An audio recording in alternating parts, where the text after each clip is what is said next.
আজকে তোমাদের সাথে শেয়ার করব একেবারে নতুন কায়দায় চিকেন রেসিপি।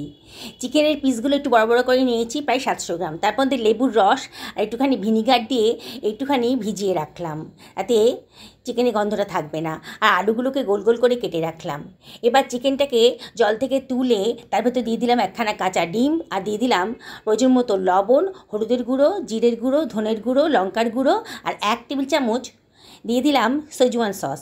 ভালো করে এটা মাখিয়ে মিনিট 10 এটাকে রেস্টে রেখে দিলাম। রিফাইন তেল দিয়ে দিলাম। তারপরে 10 মিনিট বাদে চিকেনের পিসগুলোকে এবার একটুখানি ফ্রাই করে নিচ্ছি। এপিট ওপিট করে একটুখানি ফ্রাই করে নেব। খুব বেশি ভাজতে হবে না, চিকেনের কালারটা যেমন একটু চেঞ্জ হয়ে গেছে সেই সময় এটাকে আমি তুলে রাখবো।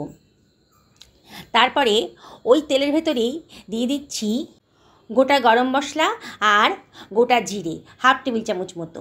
তারপরে দিয়ে দিলাম পাতলা পাতলা করে কেটে রাখা আলুগুলোকে, 1/2 টেবিল চামচ করে হলুদের গুঁড়ো, জিরের গুঁড়ো, ধনের গুঁড়ো আর লবণ দিয়ে আলুটাকে একটু ভাজা ভাজা মতো করে নিলাম।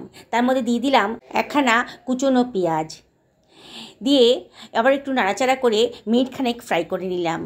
তার মধ্যে দিয়ে দিলাম 2 টেবিল চামচ মতো টক দই আর সামান্য একটুখানি জল।